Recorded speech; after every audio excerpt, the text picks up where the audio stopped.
Well, good evening, everybody, and welcome to the Demonland podcast. My name is Andy, and joining me tonight, Grapeviney. How are you doing? I'm excellent, Andy. How are you? Yeah, I'm good. Back still well, I came back over the weekend from interstate, but I'm back interstate again, so I feel like I'm just travelling all the time, and had a few sleepless nights. Are you using Melbourne airport parking? No, I didn't. But it is good to know that service is there, and I think members do get a little bit of a discount. But I'm not sure what the deal is. But next time I go, I definitely will. The last time I did travel, though, and hired a car, I did use Hertz and got a significant discount. So, it's good to make use of the team sponsors. So, I'll be looking at buying an Infinity car next time I look for a car. You probably remember Hertz were our major sponsors back in the 80s, in the pre-Northy days. Yes, I do recall that. And the joke that was going around at that time was that it hurts to barrack for Melbourne. Well, it still does.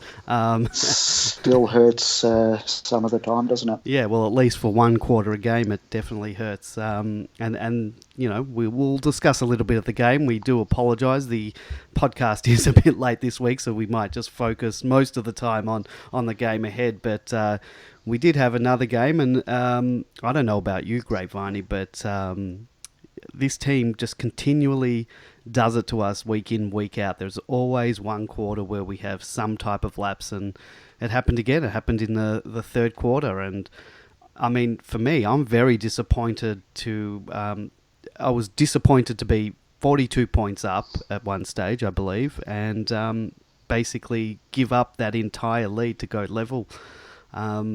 It's not good enough, and it keeps happening. Why? That's the $64 million question, yes. Isn't it? I would have thought if it happens again, that Simon Goodwin would be pretty worried about what's going on. He might already be worried. I mean, we saw it on many occasions last year. We've already seen it in most of our games this year, including the practice matches. Yep. So it is a concern. I mean, it's a bit of a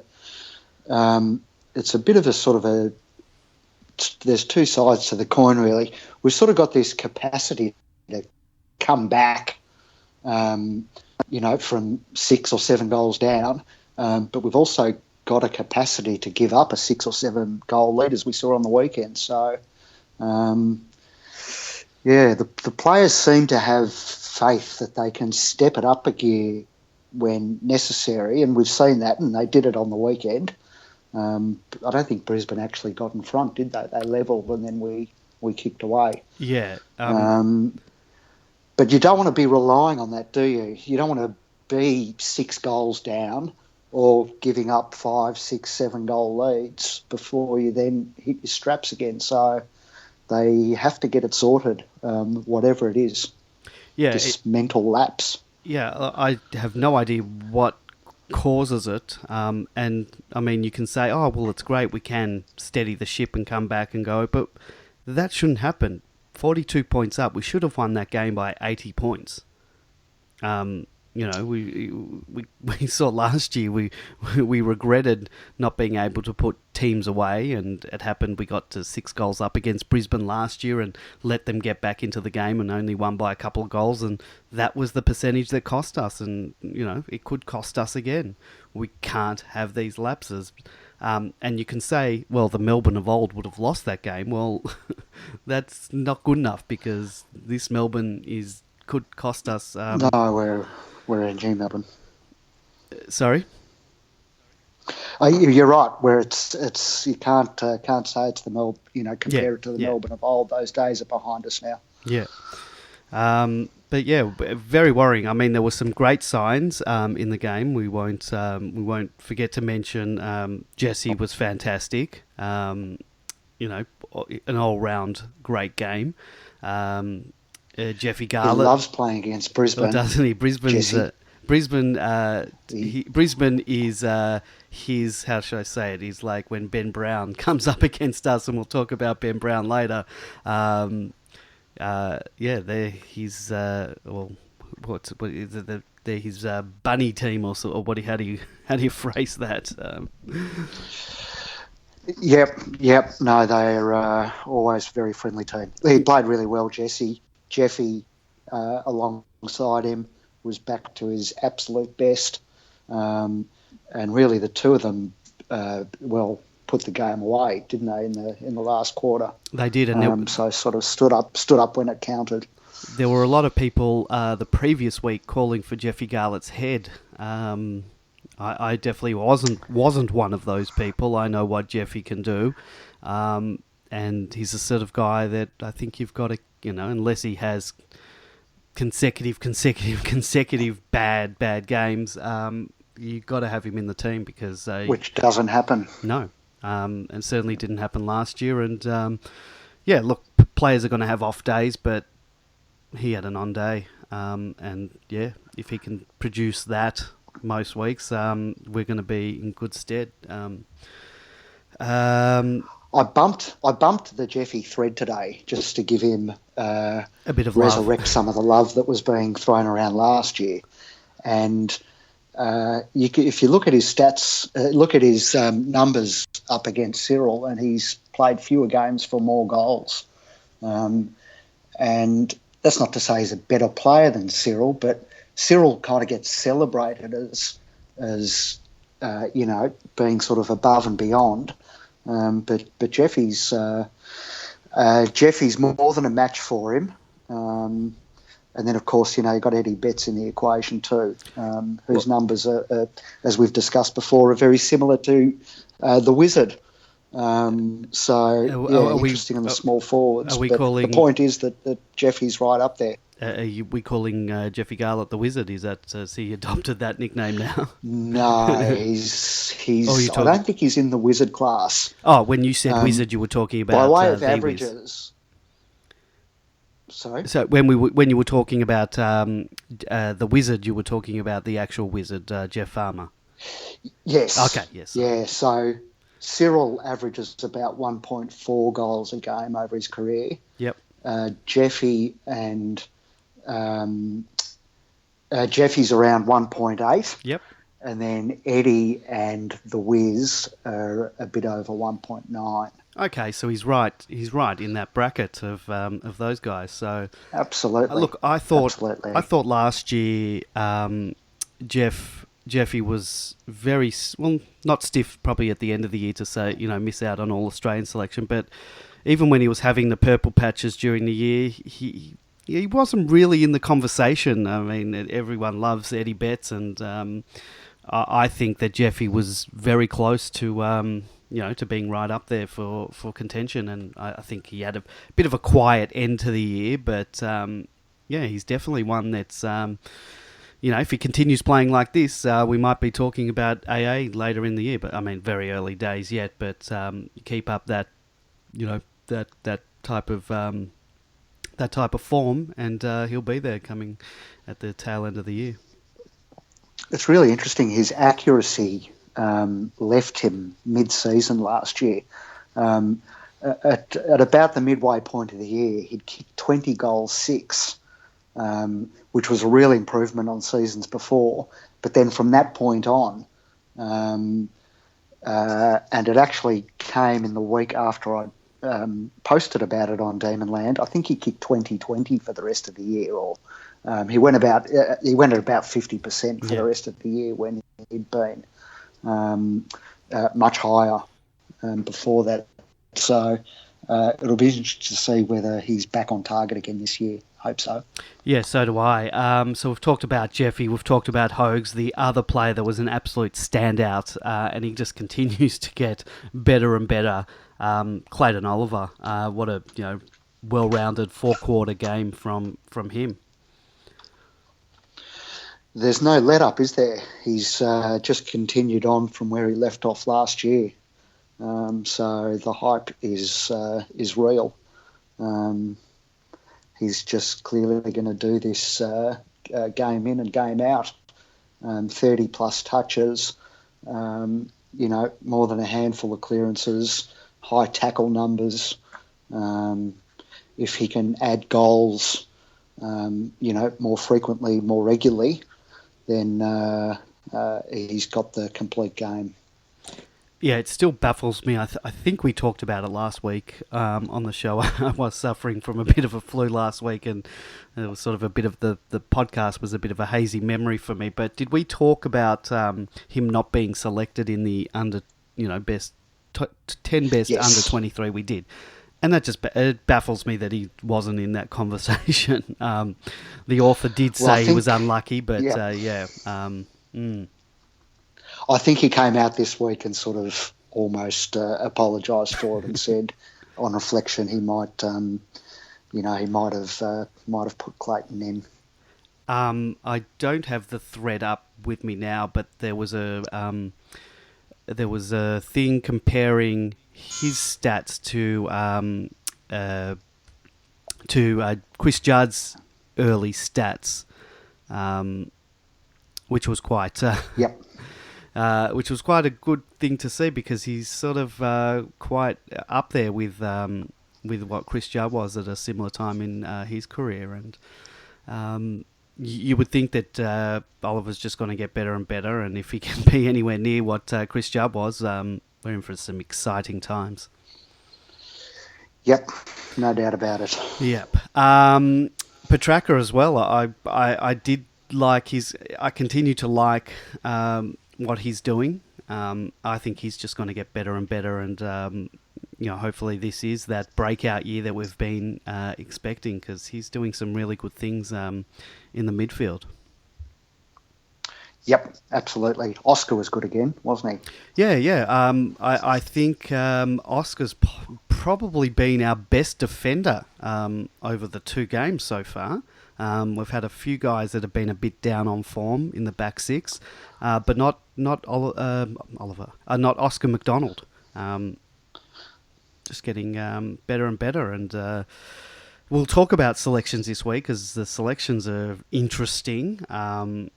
But Omac They are might start to silence some of his detractors, because he definitely has a lot of detractors at Demonland, but his form this year has been good so far, so big tick for him. Yep. Who else are you giving your big ticks to? I thought Jonesy was good this week. Bobbed up for a couple of goals, which is always good to see Jonesy with the ball in the forward line. Yes, yeah. He's usually pretty accurate around goal too, Jones. He can be counted on when he's sort of at the 50 mark usually. Now, a couple of the guys that sort of disappointed me a little bit. The player we sponsor at Demonland, Jaden Hunt, I think, has been disappointing the last couple of weeks. And obviously, if you've been under a rock today, he's been dropped from the team. I would say his form warrants the dropping, but do you drop a guy that's down on form like that, or do you persist? What do you do? Do you think it was right to drop him this week? It's interesting. I don't know, right or not right. Look, he only had 6 touches the other night. Yeah. And I think we even discussed him last week, that his game against the Cats wasn't that much better. And we also discussed the fact that it's been a long time since he's provided the sort of run off half back that we saw earlier. So I think it's the first time he's been out of the team. I think he's played 40 plus games since debut. So he'll be very disappointed if it's not injury related, and we don't think it is.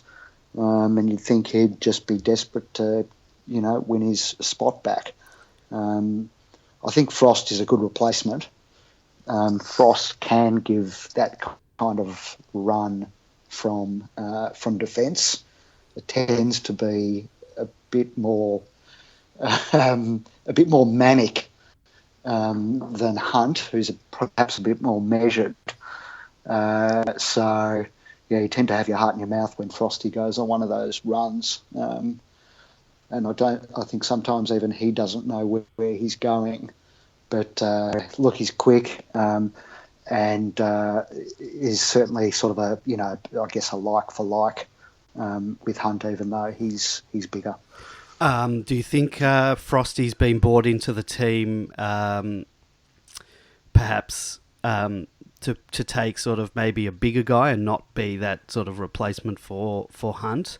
And I say to take a bigger guy to allow a guy like Lever, who admittedly I think Lever's been a bit down on form. There was a thread on Demonland talking about, give him some time to settle into our style of play and our team structures. But a lot of people are calling for him to sort of play as that third man.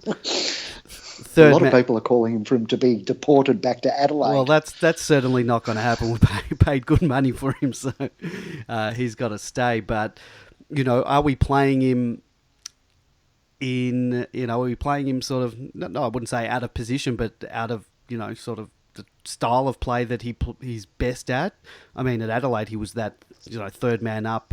And, I'd like to see him sort of coming across Ben Brown and intercepting, whether a punch or a mark, and sort of curbing Brown's influence that way. But it seems that the way he's being used at the moment isn't in that capacity. So, I don't know.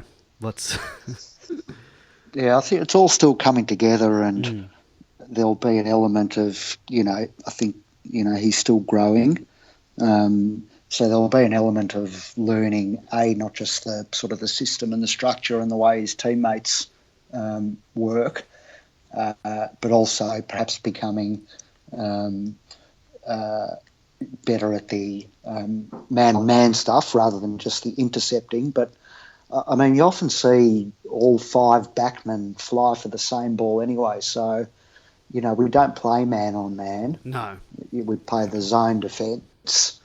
It's not unusual to see Hibbard go up or Nev or even Jaden. So, it could be Frosty might work this week because of that sort of Ben Brown and weight factor. So, yeah, I guess we'll see how it pans out on the weekend.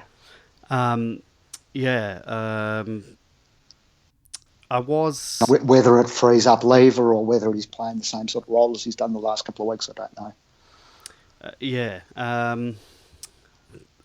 Vince, Lewis, how do you say, Jeddah. Nev's had a poor start to the year. Yeah, he has. I feel for him a bit. He was on Christensen, wasn't he, most of the game? Yep. And Christensen was just gifted quite a number of free kicks, I think, at times that baffled me. Some of them I didn't think were there.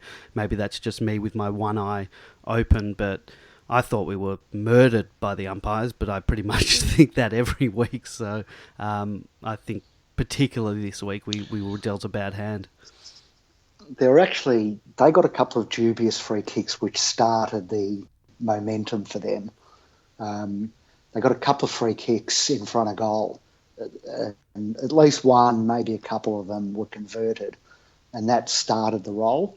So it was a bit sort of unfortunate the time in that. But look, Nev hasn't been his usual self, and nor really has Hibbard yet. Yeah, I think Hibbard's been starting well to down. Get a bit back towards where he was at. Yeah, I agree. What did you think of Tommy Bug? He came back into the team and that was a bit underwhelming. I think there's room for improvement there. Yeah, again, his kicking lets him down. Does. Missing shots from 30 out. Well, what do you do with that? Angles, so. Can that be fixed? I don't know if it can. I think you. And one of them came at the end of a really good passage of play, and you just thought, what a waste of all that good work and that effort to not capitalise. So, players aren't going to get every shot, but you've got to be slotting the majority of those, and he misses the majority of them. He's in the team as a forward, so if he's going to continue just butchering those kicks, then I don't know. Jury's out on that one. I do like the toughness he brings to the game. I think we play. Our forward line sometimes performs a bit better when he's in there, but got to start converting. I thought most of our midfield brigade battled hard, but some of them do go missing as we said in those times when the teams get those run-ons against us, which is very worrying. A couple of those players that just go missing. I mean, when we're up and about, they're there, but we have those run-ons, and guys like Neil Bull and Salem Harms, they go missing for a little bit, and we know they can play well because when we're on song, they're there. But we've got to. It'll be interesting to see how Kent goes this week. And look, we know we've got Viney coming back, and that probably pushes one of Harms or A and B out, or a bug. So, and then there's the issue of Angus Brayshaw as well. Yeah, who's forgot a man. Well, not named in the emergencies. So presumably plying his trade for Casey again. How did I've been a bit out of it. I know Casey played this weekend. I know they belted a team. So I don't know how good an indicator that is of where everyone's at. Because when you belt a team by 100 points, everyone's playing well. So how did he go in that game, from your understanding? Look, I'd have to go back to the thread. I'm pretty sure Baghdad Bob gave a pretty comprehensive review player by player, but there was some debate. I mean, there were a few different posters out at the game, and some said that Angus looked, disinterested, or that he had a funny attitude. I don't know how you judge that from a player's. Well, I guess you can look at sort of body language, perhaps. But was he being played in the middle? Others said that he was very prominent. But I guess, as you say, when you're winning by 100 plus, it's hard to really read anything into it. Mind you, Simon Goodwin this week, in explaining Kent's selection, said that his form in the VFL has been unbelievable, and he's been knocking the door down for a few weeks now. Well.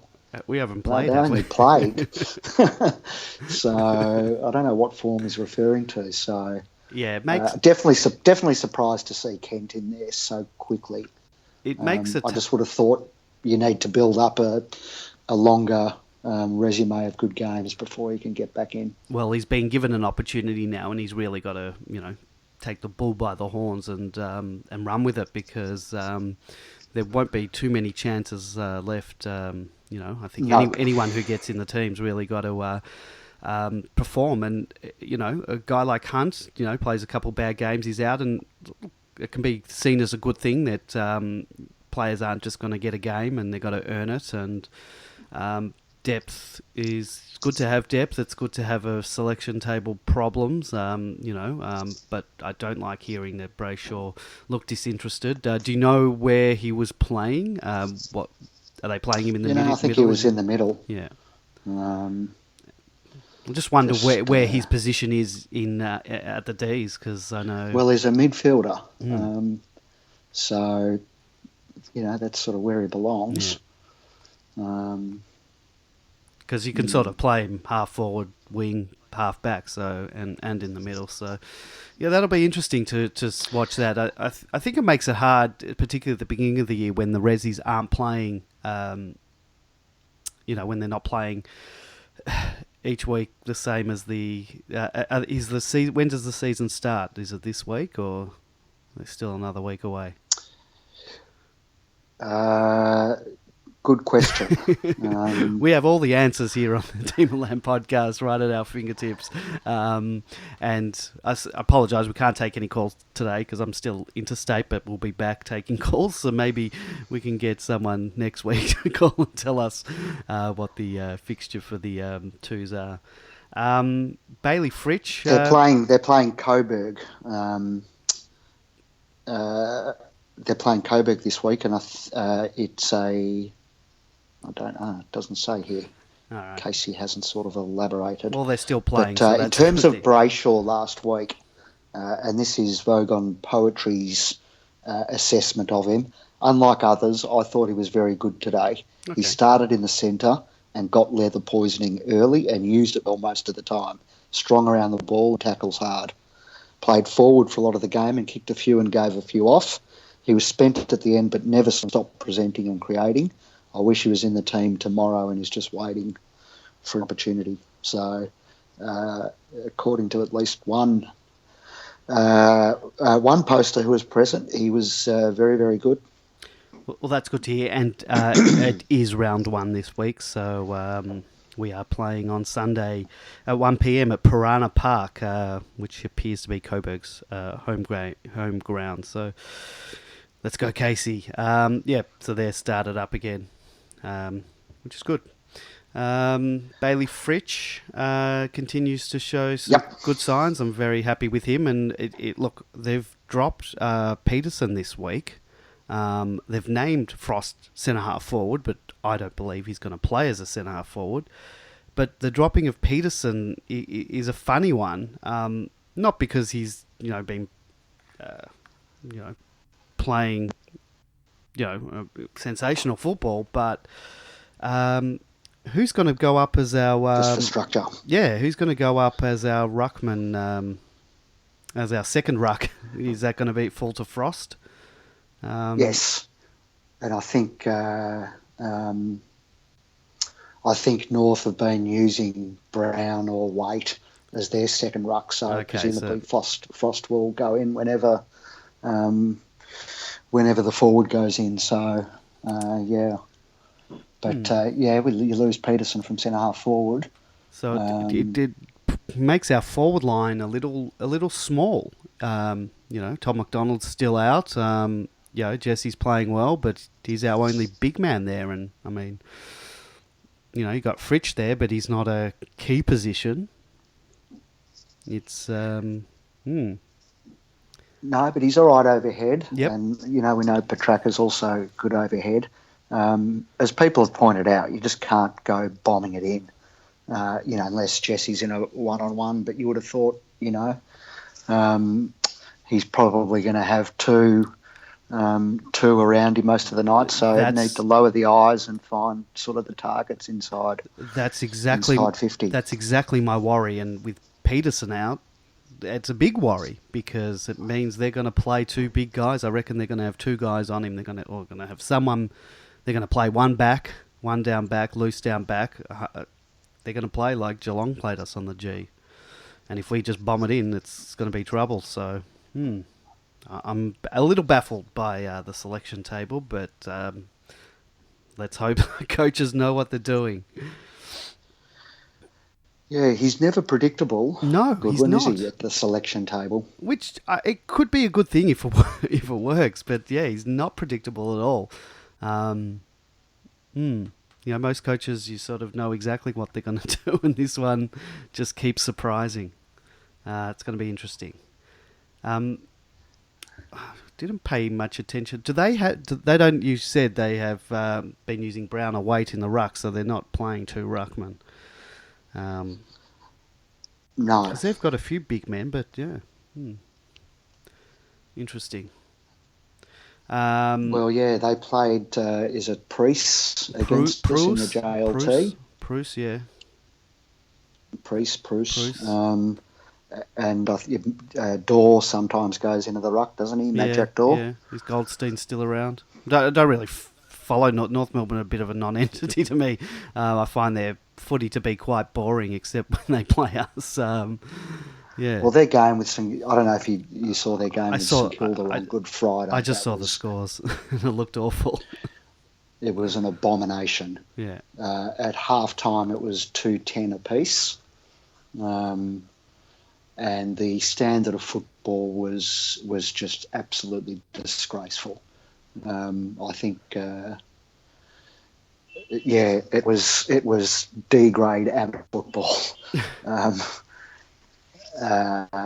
So North are no great shakes. I know, do you believe in the hoodoo and all that stuff? I don't believe that there's an actual hoodoo and there's any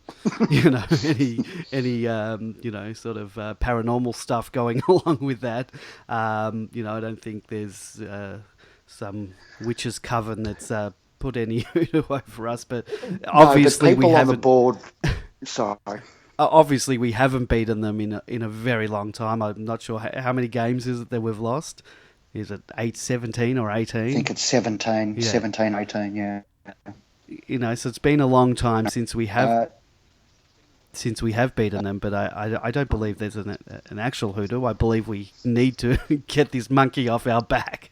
I don't think the players go out there. See, posters were critical. Go ahead. Some posters were critical that Goodwin last year played it down and said it didn't mean anything. They didn't talk about it, and I think Salem said again that they haven't spoken about it this year. And why would Goodwin care about it? He has nothing to do with it. He's only been responsible for the last two of them, and the same goes for most of the players, apart from Jones and Maxi and Nev. Most of the rest of the players have only lost to North, a few times, a handful of occasions. So the notion that it should somehow be a motivation for them just doesn't make sense. If the media didn't mention it, Clayton Oliver wouldn't know what happened against North in 2013. No. So it's only relevant to supporters. It's supporters, yeah, that's what it comes down to. I don't believe the team is cursed. I think I'm cursed. So that's where I fall on that. Yeah, look, I don't know what it is about North Melbourne and us. I just think, I think that at the moment they're an average team, but for some reason they just come up against us. They've got players that just have their best games against us, and in particular that Ben Brown, who probably is one of their best players, and the guy can kick bags of goals and just seems to do it every time against us, and I don't know how we stop that. Well, let's see how it unfolds. Yeah. They struggled in the JLT against us to score, so we can do it. Yep. Oh, look, I've been saying it all along. We can beat anyone, but we can lose to anyone. Yeah, but it relies on, for the defence to work, it relies on the midfield and the forwards to play a good defensive game as well. So, if the mids aren't running both ways and running hard when North have got the ball, then the defence is always going to be under pressure, no matter how well they're playing. So, it's team defence that's going to stop North from kicking a winning score. I hope we're switched on from the beginning, and we have been switched on from the beginning in the game so far this year. But it's about staying switched on. So, it's an interesting one. Let's break this hoodoo, if this hoodoo does exist. Well, it's the last one. It is. It's the last home and away hoodoo out there. Next hoodoo is finals, and then obviously winning a final, and then when was the last time we won in Sydney? That's probably been a while. Yeah, I would say that's also there. We used to have a thread with the hoodoos, but as we started ticking them off, I think that sort of disappeared. But definitely when was the last? Oh no, we thumped Sydney a couple of years ago. So we have beaten them, but not in Sydney. That's probably been a while. Probably. Yep. I can't We remember. haven't played them there every year. No. I just the game I remember us beating them was back when Neitz and Schwartz were running around. Yeah, Schwartz kicked 9 straight against them that day. Yeah. That was I recently watched that game because I purchased it on that Name a Game. Yeah, I've got it in my collection too. And it was a funny game because I think both teams kicked massive scores. I think we beat them comfortably in the end, but we let through a lot of goals as well. Footy was different back then. It was. They should sell that game. They should sell that game as a box set with the Carlton and Footscray games that followed in the 2 weeks afterwards. It should be a David Schwartz box set, the best of. Yeah, it should be. It's always good to watch Schwartz in action. Well, they were the 3 best weeks, weren't they? Yeah. Oh, absolutely. That was Schwartz at the peak of his powers. It certainly was. What else has been going on in the world of Dreamland? We got out of gaming. Yeah, so that's a big thing. So I've just sort of read a little bit about that. So we've got out of the gaming world. That's from a social responsibility perspective, isn't it? I'm not sure what in terms of revenue. Have they talked about where they're going to substitute that revenue? Were these things making us money? I'm assuming they did. We've got to find the money somewhere else. It accounts for about 10% of revenue, I think. I haven't paid too much attention. There's all sorts of numbers going around, but I think it's about $2 million a year that we're making on them. And as you say, that money will have to be found elsewhere. The club hasn't said what its plans are, but they've presumably got something up their sleeve. They wouldn't be doing this without having other streams ready to come online. But I completely trust PJ. He's hardly put a foot wrong since coming on board, and I'm sure he's got this under control too. But it just seems, and I know we're missing a piece of the puzzle still, but how can we afford to give up our gaming revenue without having something? Yeah, we can't in our back pocket. We can't afford. Well, no. But how can we afford to give up our gaming revenue yet we can't afford to walk away from the NT deal, which sees us give 2 home games away each year? I would have thought that if the club had a financial priority, it'd be to substitute the income from that, which we obviously require. So it just doesn't gel up for me. And I sort of, as I say, I trust PJ, but I wish that was a financial priority, because it's also a football priority, because points are at stake in those games. Well, we're giving up as much as I believe in the.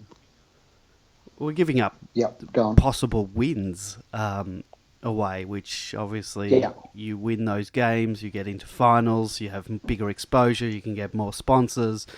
There's a flow-on effect from winning games, and if you give up home games and you play a team like Port Adelaide over there and it sort of takes away a big home ground advantage, even we played Adelaide last year, didn't we, in the NT, and maybe we would have beaten them at the G, I don't know.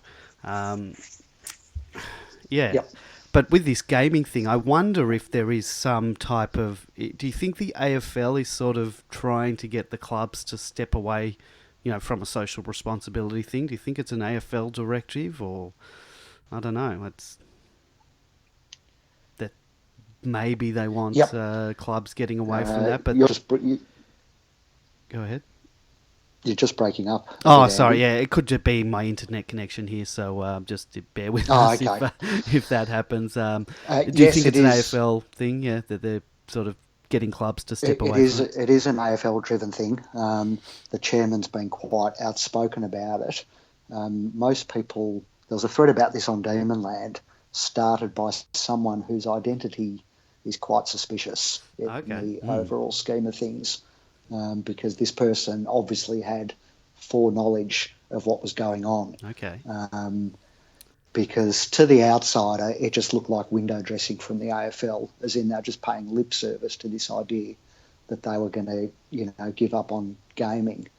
But other clubs have come out after Melbourne and said they're looking to do the same thing. The interesting thing from the AFL's perspective is they take so much money from gambling. Now, Pokies is different to betting, but I mean it's all gaming, isn't it? Mm. So there's a level of hypocrisy here, because the AFL is certainly not going to give up its gaming revenue.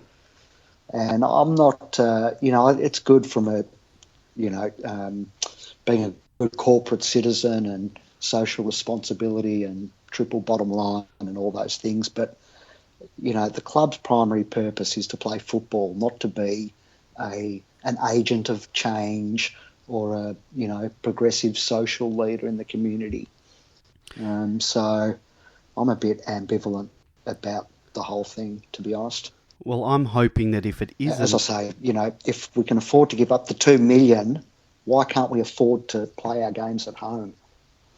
Yeah, no, you make an interesting point, and I'm just hoping if it is an AFL-driven directive and we've got out early and sort of doing everything the AFL wants us to do, hopefully there's something coming back in return to us. And I don't know, maybe they've been the ones sort of helping us get some of these bigger sponsors that we've brought on, or there'll be something in the future. Maybe they've promised us something down the line, and I hope so. Yeah, look, the club was at pains to point out that it wasn't, being pressured by the AFL, and PJ seemed quite confident that, they've got some strategy to exit and move on. But there is also the possibility of a stadium, a stadium/social facility down the track, and that could come with government money. Yeah. There's plenty of precedent for governments building footy stadiums and facilities before, so that could be a part of it, and part of the arrangement for that could be that we had to give up the Pokies to secure that. So it's a game of watch this space at the moment until the club sort of reveals what its plans are. Yeah, well, it is interesting, and let's hope there is a plan in place. I don't think they would just give it up without sort of knowing where the next meal's coming from. So, let's hope there is some silver lining, and we'll see the benefits of that coming soon.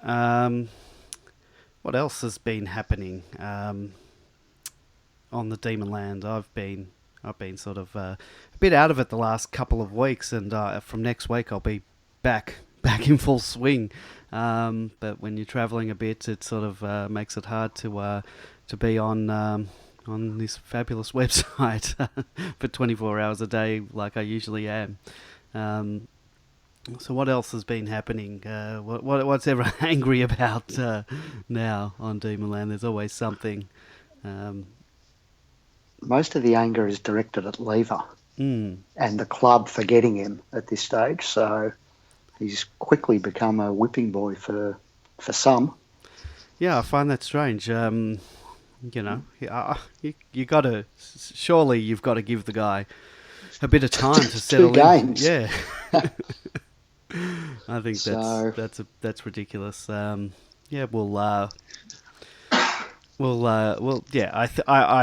don't think when all is said and done with this whole Lever thing. I think people will be welcoming him with open arms, because the guy can play. When you've seen him do some good things, he does. So he's just got to give the guy some time, and he's young as well.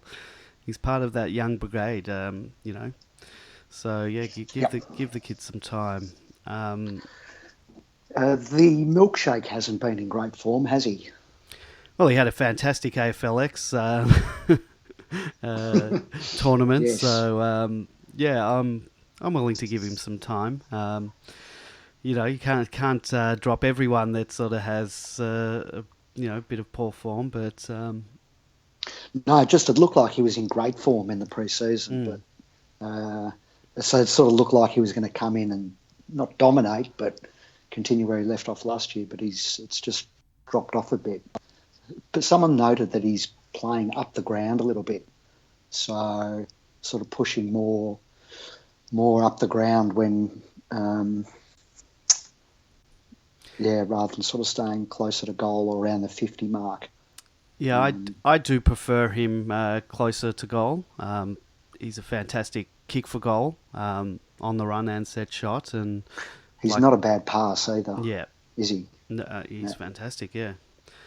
Um, what else have we got? You know what? I really should have. I really should have been more on the ball this week and produced a running sheet this week. Is any word from? Do we still have our track watchers, or since the season started, that's our training watchers have gone quiet? No, there's a few that are getting down there and providing good reports. So not many can get down, obviously, but Dees Spencer and a few others got along during the week, I think.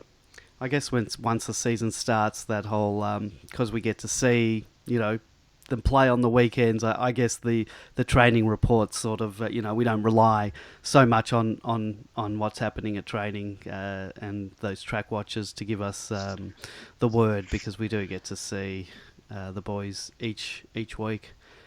Yep, Yokozuna went and filed a very comprehensive report that was much appreciated. So he was also down here.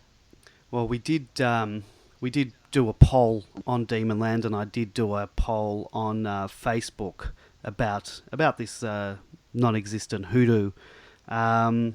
With people seem confident, but there are a few people who aren't so confident.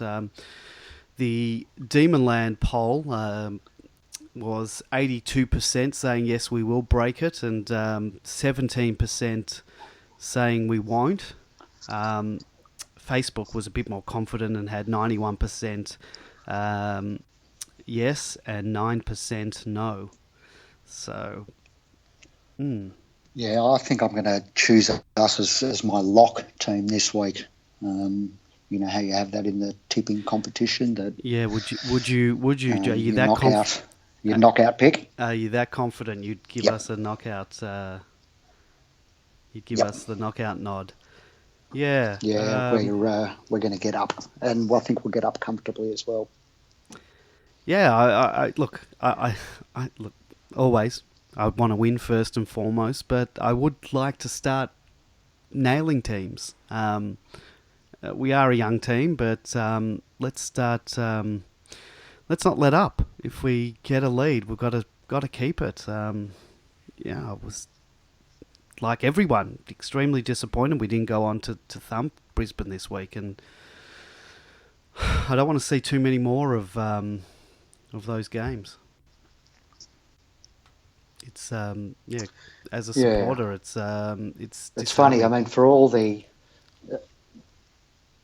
as bad as the second half was, we really only finished up sort of $3 worse at the end than where we were at half time. So it's not the end of the world. As I say, if we keep seeing these pronounced fade outs of 5, 6, 7 goals in a row, then Goodwin's going to be worried. It might be might need some outside help. Well, we've got a tough few weeks ahead of us after the North Melbourne game. So we really want to start ironing out these fade-outs, because there's going to be a couple of teams we're coming up against who won't be so forgiving. We've got Hawthorn. They're in great form at the moment. I think we've got, I'm not sure what the order is, but Richmond and Essendon after that. they're all going to, be tough games. I don't want to see us being 2-3, which I think we might have been last year, if I'm not mistaken. At that stage, and we want to be knocking off a couple of if we're going to be a chance this year, and certainly for finals, we've got to start knocking off some of these good teams, and we want to start. Obviously start this week, but got a few big games coming up, and want to stamp our authority on this competition. It'd be good to go into the Tigers game 4-1. Oh, that would be fantastic. Just in terms of priming the game and getting the crowd that we want, given that it's a home game this year. So 85 there were last year, or just shy of 85. So I reckon if we are 4-1 and they're thereabouts as well, they'll tip the 90,000. I think for that game. No, I don't think so. You don't think so?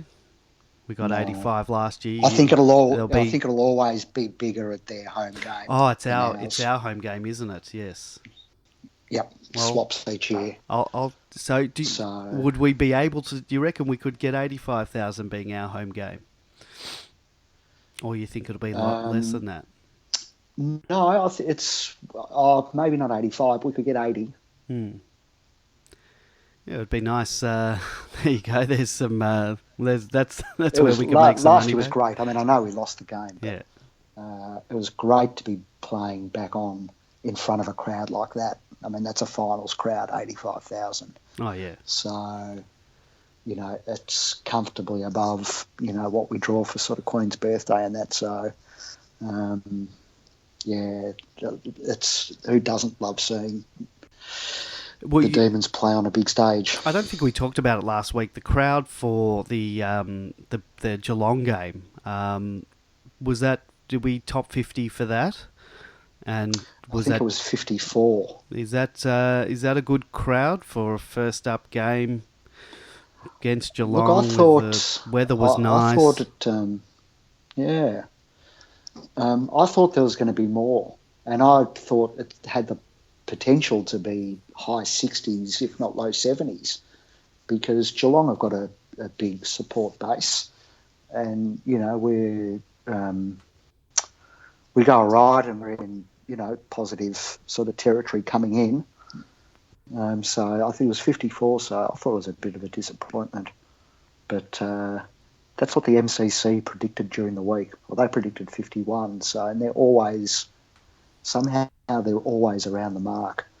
So where do you get these MCC? You talk about that. I've heard you talk about that a few times. Do they put that on their website?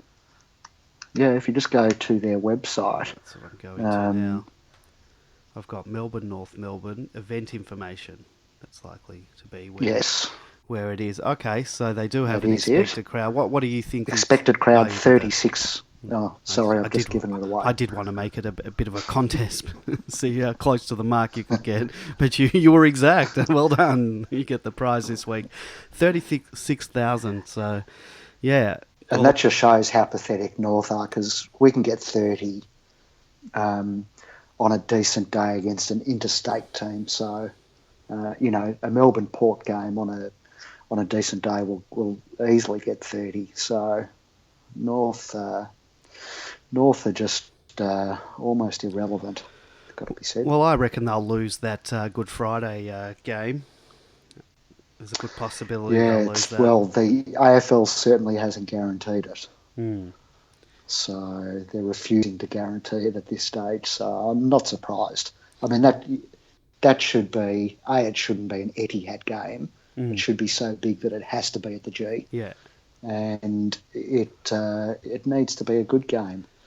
People, and I've been saying this for ages on the forum, people talk about that the draw needs to be fairer. And the clubs need better access to the premium slots. Well, that's what you get when you open up the premium slots to the lower ranked clubs. You get an absolute dog's breakfast of a game in front of 30,000 people when, you know, you should have one of the games of the year in front of 80,000 at the G. Yeah, I think they've got to get that game to a Collingwood or something like that because, yeah, if you're going to have a day like Collingwood's that, probably got enough already, you know. I don't want to give any. And look, no, but there's got to be a better combination at the moment than North and St Kilda. I mean, fair to, they got 30,000 there as a public holiday with nothing else going on. And they got treated to a dog's breakfast of a game as well. So, yeah. Well, we've got a game this week. Get down there, Dees. Dees fans, and you know, support the club. And yeah, let's try and beat that 36,000 that the MCC has predicted.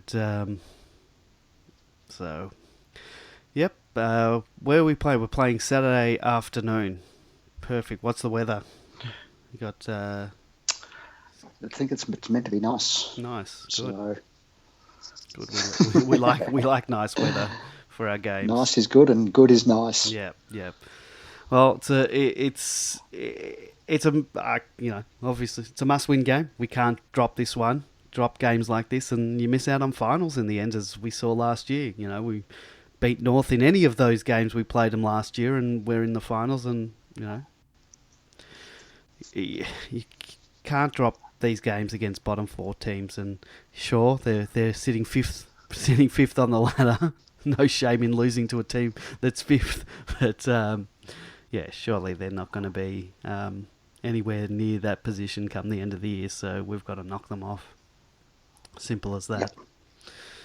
All right. Anything else going out? Grapevine, anything else? No, that's it from me for the moment. That's it. All right. Well, we've covered all bases. We have. So we'll be back next Wednesday night in our regular scheduled time. We'll have the phone lines open so we can hear from you guys. You know, we like hearing from our fans and other Demonlanders. So thank you for listening tonight, and we'll be back next week. I'll be back in Melbourne, so that's a good thing. Yeah, that's it. So from the Gold Coast, once again, Grapevine, thank you for joining me. And yeah, go Dees. We'll see you next week. Thanks, Andy. All right, here's some Come On Demons for you guys. Beautiful song.